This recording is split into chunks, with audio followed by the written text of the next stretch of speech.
This is Chronicles of Captivity, and this is Chronicle number 50. So, as you'll recall, in Chronicle number 49, I spoke to you about how it was to go into the control unit. I was led down this hallway, this, kind of strange, angled, modified hallway that went down and kept turning at odd angles, and how we went into the control unit through the doors down this little narrow hallway where there was a guard station right in the middle of the unit. So you got three wings that stick out like fingers, and then this control center would be right in the center, like right in the center of your hand, the palm. And so he can look on all of the ranges, and he works all the buttons for the doors. He's locked in, of course. So we go up, and I'm in cell 208, and I'm trying to look at the sky, and I'm getting way down by the bottom of the window, looking up at an angle to try to see the blue sky.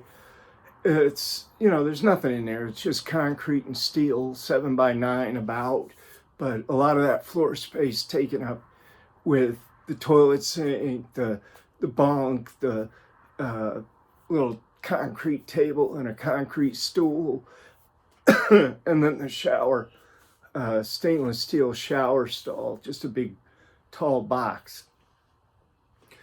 So, I've got this old beat up mattress, and they finally bring me some linen, a couple of sheets, and one of those blankets that I always call them like Mexican blankets, like donkey blankets, because they're not made for humans. They're only about 4.5 feet long and wide, and they're like a square instead of a rectangle. So you can't cover up with them. If you're over 5 foot tall, you can't really cover your feet and your shoulders or upper body at the same time, unless you go diagonal, and even then it's a challenge. So I got through the night, wake up the next morning. I'm certainly glad to see Chow come in. To tell you the truth, the food wasn't that bad at that time. The food was pretty decent. I forgot exactly what that meal was, but I was glad to get it because I was pretty hungry. And, I think I saw one of the officers come by and asked him if I could get a cup or a spoon or some paper and pencils or something. And I was told that they come around with a supply cart a couple of times a week. I think it was like Tuesdays and Thursdays, and that I could get it then. So, they had this whole system of laundry pickup was a certain day at a certain time. If you ordered books from the library, that's what it was too, the library list. Because when I first went to ADX Supermax, the book list in the library was over 3,500 books, and they were decent books. I mean, you can imagine that a lot of them were donated, but it was all, like, most of it anyway, was, if you had interest, let me put it this way, if you had interest in a particular subject or topic, you could find a set of books that would, cover it, either roughly or maybe intently with detail. You could find a set. So, very educational book list. So, yeah, you fill out a form, a certain day they bring your books, a certain day the chaplains come by, a certain time of the day they bring breakfast. It's like clockwork. Certain time the PA comes with medications. When the PA comes, the PA is just, of course, physician's assistant wearing like a lab coat, usually a white lab coat. Sometimes it was this female, sometimes it was this black dude, a Nigerian guy. Sometimes it was a white dude with these really thick glasses. Um, yeah, it was just different ones that would come by, and they just go by your cell and say, sick call, sick call, sick call. And then you had to stop them if you had some kind of an issue. But, and then, that evening, like after the trays were picked up or as the trays were being picked up, then another PA would come by and bring whatever medication, because they would just try to give you something, right? Like 7 aspirins or 6 Tylenol or something like that. But they would always supply it in one of those little medicine bottles, those brown colored medicine bottles. But anyway, it's probably about, and they come by and they ask at breakfast time, right when they're giving you the tray, they ask, do you want rec? And I'm like, yeah, I want to go to rec. Because I don't know what rec is. I don't know. I'm trying to scope the place out, right? The only thing I've seen is the hallways, the front coming in, the control center, and my cell, basically. So, yeah, I want to see what the rec area is, because that's something that gets you out of the cell, right? Gets you out of there for a few minutes, an hour every day. So, yeah, I want to see what that's about. So I go out there, they come, I don't know, maybe an hour later, they come around and they're getting guys, right? And taking them off the range. So they come to my cell, the outer door opens, the guards come in, one goes straight, to the corner. He's got the stick at the ready. And the other one comes to the bars, and you're supposed to already be stripped down. When you hear them coming, or when they announce on the range rec time, then you're supposed to go ahead and get stripped down, put your clothing on the bars so they can check all that. You got to go through a complete strip search. You're still locked in the cell proper. They're standing in this little sally port, so all there is between you two is the bars, the steel bars. And you just go through the same routine. It's a strip search, complete strip search. Then they search your clothes and they come back. Then they put this belly chain on you, this Martin chain. Then they put the cuffs. Then they put the black box over all that. They lock it with the padlock. Then they put the shackles or the ankle bracelets on and double lock those. You back out of the cell. Once you're turned around, you're all cuffed up and chained up. Then they'll signal for the guy in control to open the door, the inner door, and you back up. You walk backwards and go out into the hallway. And out in the hallway, they go over you again with a handheld metal detector. And sometimes they'll even pat you down again, right? Out there. And then you just walk, they grab the chain from behind and you just walk in front and they tell you basically where to go, right? And we go down the stairs by the control unit, the control center, and they're around there between the units, the housing units. In between there's these rec areas, but they're all made of concrete. It's like 22 feet high, these little walls that intersect the 2 blocks at an angle. And you've got maybe, I don't know, you got a couple 100 square feet of space. There's a chin-up bar, dip bar that's just bolted into the concrete, just standard straight up steel. And wire, thick wire over the top of the whole thing. So, and that's it.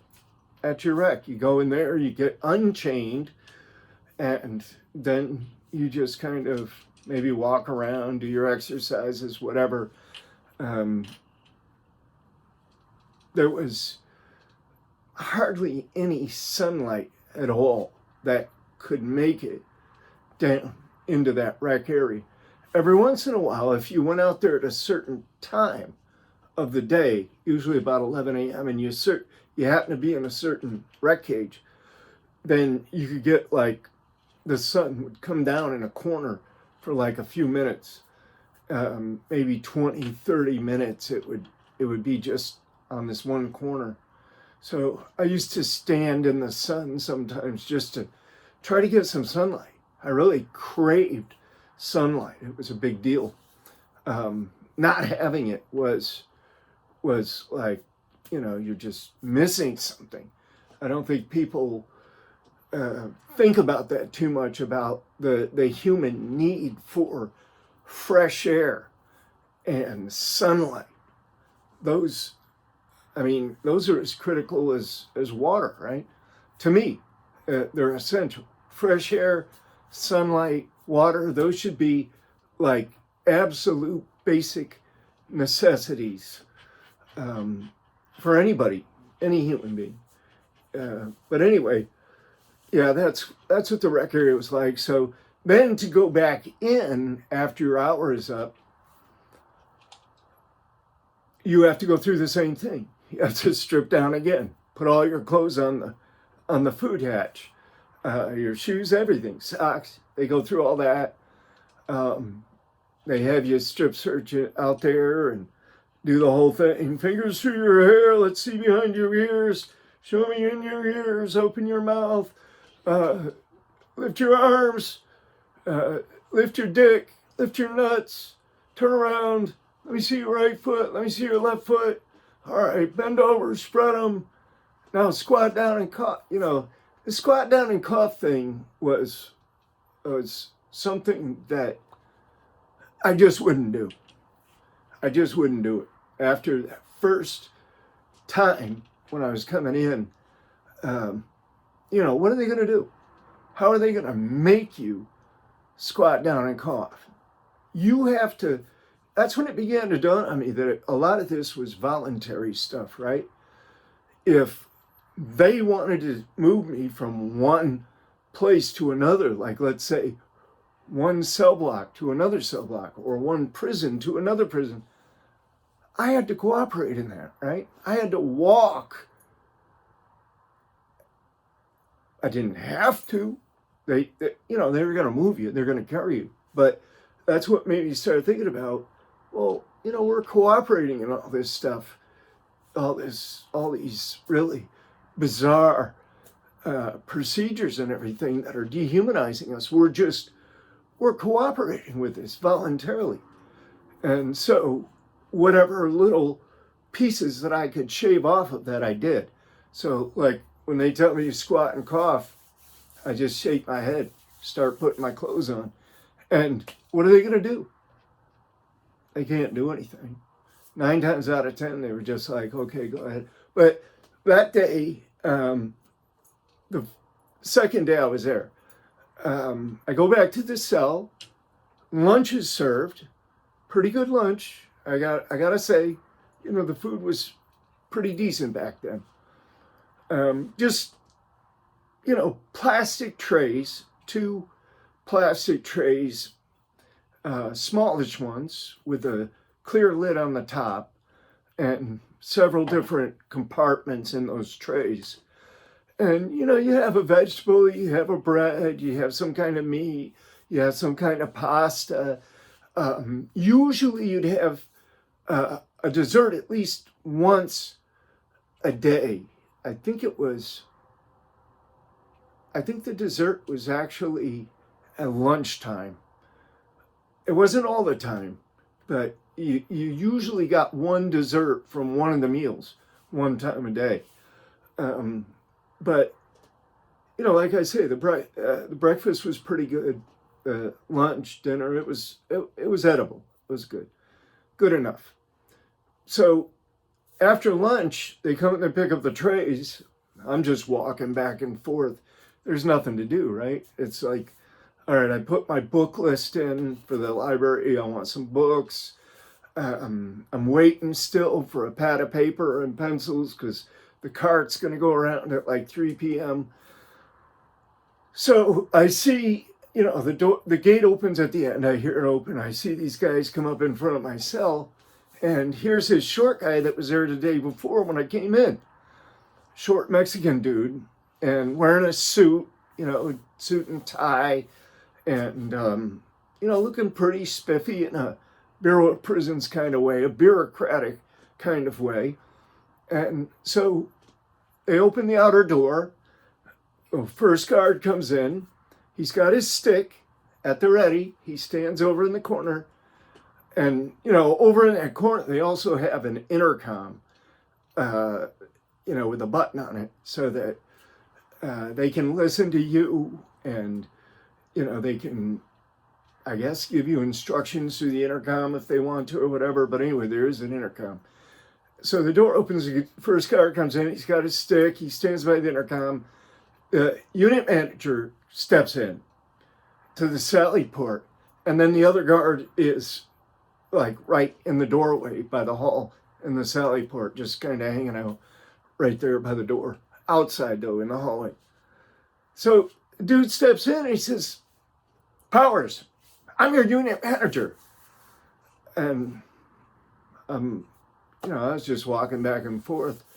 And by that time I had stopped and was just looking at him, and I said, "Oh, okay, all right. Hello, how's it going?" So, you know, I just gave him like a little bit of a greeting. And he's like, "You know, I know that you've been giving my officers trouble already, and I hope that we're not going to have continuing problems with you." And so I said, "Listen," I said, "I've already been on disciplinary seg for about 19 months now at Lewisburg. So, you know, the regulations and the policy says that when I come out here to the control unit, that seg, it should be over and done with." He said, "Well, you know, in most cases, that could be." He said, "But that's not the case for you, in your case." So I'm like, "Well, why is that?" He's like, "Well, you're not being cooperative. And from what I understand, you weren't even cooperative over there at Lewisburg. You were getting incident reports over there and so forth." And I'm like, "Well, you know, the policy's a policy.